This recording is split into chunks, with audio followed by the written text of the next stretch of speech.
Hello friends, मैं हूं आपका होस्ट और आपका इंग्लिश का दोस्त विनीत कपूर एक बार फिर आपके सामने। हाउ आर यू, कैसे हैं आप सब लोग।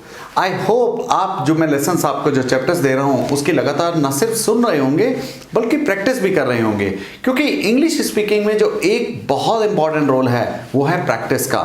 मेरे पढ़ाने से या आपके वीडियोस को सुनने से आपको इंग्लिश नहीं आएगी, लेकिन आपके बोलने से आपको आएगी।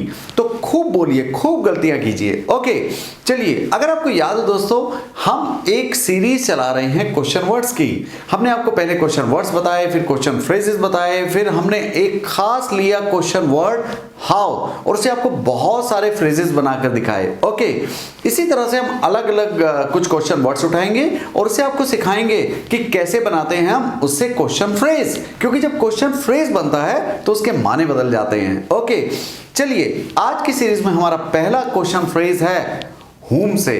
ओके, और whom से इस्तेमाल होने वाले, अगर आपको याद हो कि whom का हमने माने जब आपको बताया था तो हमने कहा था कि whom के बेसिकली माने निकलते हैं किससे। ओके, जैसे when I say about, when I talk about whom, तो मैं whom की बात ऐसे करता हूं, whom did you meet yesterday, कल तुम किससे मिले। तो whom यहां पर किससे की सेंस देता है, लेकिन whom का इस्तेमाल हम फ्रेज के साथ भी बहुत अच्छे से कर सकते हैं। ओके, फॉर एग्जाम्पल मैं पहला जो लेता हूं वो ले रहा हूं फॉर whom का। ओके, सो ये मेरा पहला फ्रेज है for whom। So when I use for whom, तो मैं फॉर whom का इस्तेमाल किससे के लिए नहीं करता हूं, मैं कहता हूं किसके लिए।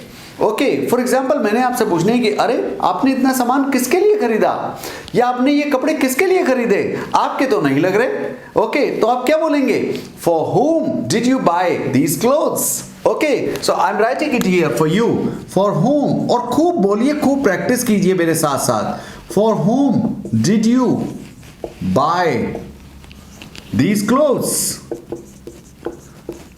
Okay, so the important thing is actually that कि आप जब इनको बोलते हैं तो आप सिर्फ यही नहीं सीखेंगे, आप इनके साथ बहुत सारे कॉन्सेप्ट सीखेंगे। जैसे एक कॉन्सेप्ट आप इसके साथ ये भी सीख सकते हैं कि जब मैंने डिड लगाया तो मैंने वर्ब की फर्स्ट फॉर्म लगाई। So when I use did I use by. Okay, ये कुछ कॉन्सेप्ट्स हैं, ये पास्ट इंडेफिनिट। अगर आपने पास्ट इंडेफिनिट की हमारी वीडियो नहीं देखी तो उस वीडियो को भी देखिए कि जहां हमने आपको बताया था कि जब हम इंट्रोगेटिव पूछते हैं पास्ट इंडेफिनिट में तो हम डिड और वर्ब की फर्स्ट फॉर्म का इस्तेमाल करते हैं। अदरवाइज पास्ट इंडेफिनिट में हम हमेशा वर्ब की सेकंड फॉर्म का इस्तेमाल करते हैं। लेकिन फिलहाल हम सारा ध्यान यहां पर लगाएंगे फॉर whom में। For whom did you buy these clothes, आपने ये कपड़े किसके लिए खरीदे। ओके, लाइक एक और मैं इस्तेमाल करता हूं बहुत, अबाउट का। Okay, so we use about with whom a lot। Okay, या आप कल किसके बारे में बात कर रहे थे, तो मैं क्या बोलूंगा, about whom you were talking me, were you talking। याद रखिए, जब आप इंट्रोगेटिव का इस्तेमाल करते हैं तो हमारा जो वर्ब होता है, और खास तौर से जब हेल्पिंग वर्ब का इस्तेमाल करें तो आप सब्जेक्ट से पहले करें। अक्सर लोग बात करते हुए ये गड़बड़ कर जाते हैं कि वो उसका इस्तेमाल सब्जेक्ट के बाद करने लगते हैं। तो वो ऐसे बोलते हैं, जब इंग्लिश में बात करते हैं, कई लोग जो खूब इंग्लिश बोलते हैं वो भी यही कहते हैं, ऐसे बात करेंगे, about whom you were talking yesterday, which is a wrong sentence structure। सो आप क्या बोलेंगे, about whom were you talking yesterday, आप कल किसके बारे में बात कर रहे थे। Okay, so I will right here about whom, या और साथ साथ बोलिए भी, were you talking yesterday। Okay, कल आप किसके बारे में बात कर रहे थे। तो जब मुझे कहना हो किसके बारे में तो मैं लगाऊंगा अबाउट whom, जब मुझे कहना हो किसके लिए तो मैं लगाऊंगा फॉर whom। तो आप ये देखेंगे कि जब हमने हाउ का इस्तेमाल आपको सिखाया था, हम उसके साथ उसके आगे आमतौर पर एडजेक्टिव्स लगा रहे थे। जैसे हमने बताया था हाउ लॉन्ग लगेगा, हमने बताया था हाउ सून, ऐसा बताया था कि नहीं, हाउ मच, हाउ मेनी, ये सभी एडजेक्टिव्स हैं। लेकिन ध्यान देने वाली बात है कि जब हम whom का इस्तेमाल कर रहे हैं तो whom से पहले हम प्रीपोजिशन लगाकर फ्रेजेस बना रहे हैं। ओके, ये कोई खास ऐसा तरीका नहीं है, लेकिन ये धीरे धीरे बन गया ऐसा, और वो ऐसे ही होने लगा। सो हमने पहला देखा फॉर whom, दूसरा देखा अबाउट whom, चलिए तीसरे की तरफ बढ़ते हैं, टू whom। तो अगर मुझे कहना हो कि किससे तो मैं क्या बोलूंगा, to whom। So I will write this sentence here and I will say this is the phrase to whom। Okay, तो जब मैं टू whom का इस्तेमाल करूंगा तो कैसे करूंगा, या to whom were you talk in yesterday?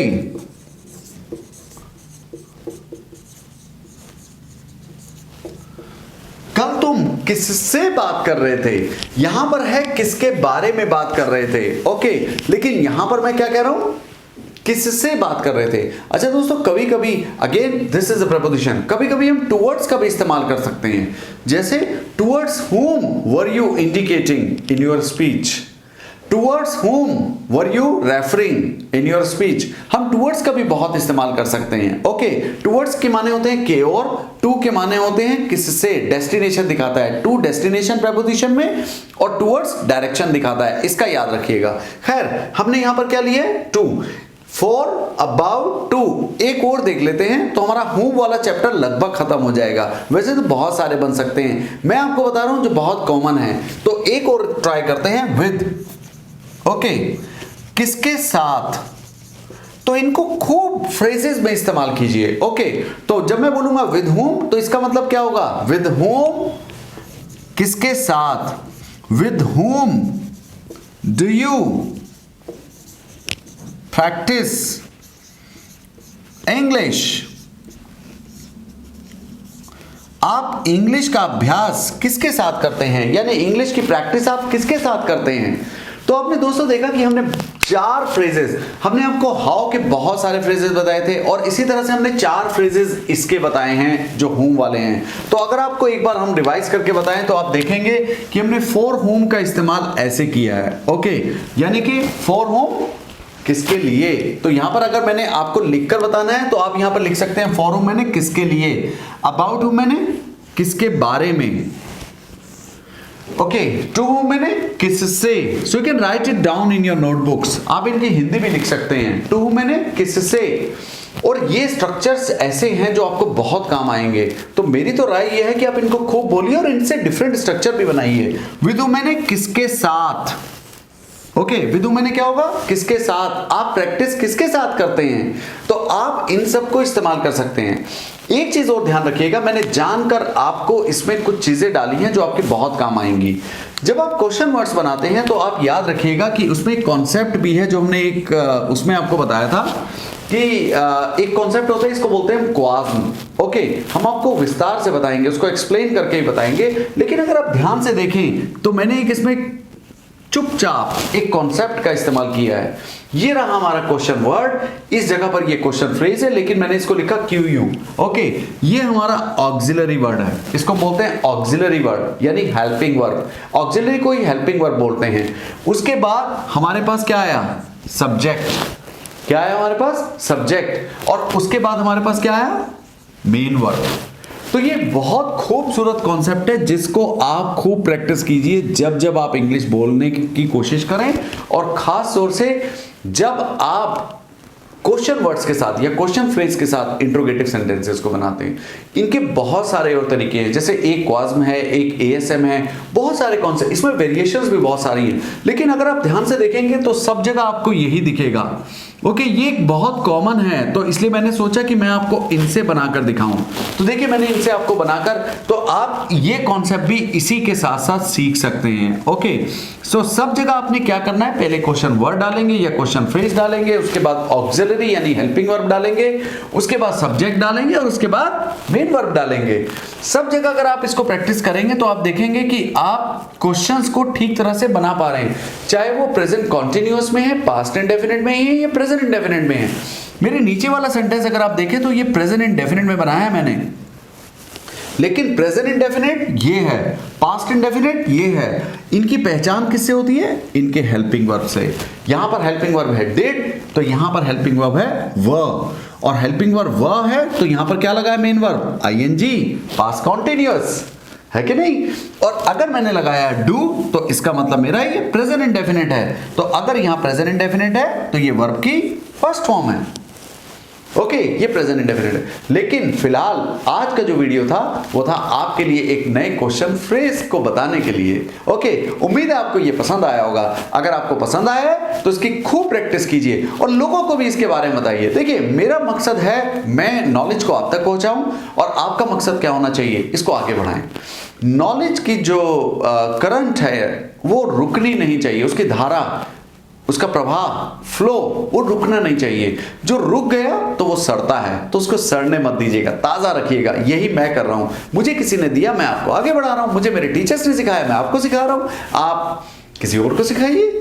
Okay, जरूरी नहीं कि टीचर बनकर, अपने घर में अपने छोटे भाई बहनों को या बड़ों को भी जिनको नहीं आते इंग्लिश, उनको सिखाइए। हमारा मकसद यही है कि हम सब लोगों को जहां तक जा सकें वहां तक इंग्लिश को पहुंचाएं। ओके, आई होप आपको हमारे लेसन्स और चैप्टर्स अच्छे लग रहे होंगे। अगर आपको अच्छे लग रहे हैं तो दूसरों को बताइए, और अगर आपको अच्छे नहीं लग रहे हैं, कुछ आपको लग रहा है कि कुछ कमी पेशी है, राइट, तो हमें बताइए ना, कमेंट सेक्शन में डालिए, जाइए और अपने सजेशंस जरूर लिखिएगा। Okay, thank you so much, bye bye.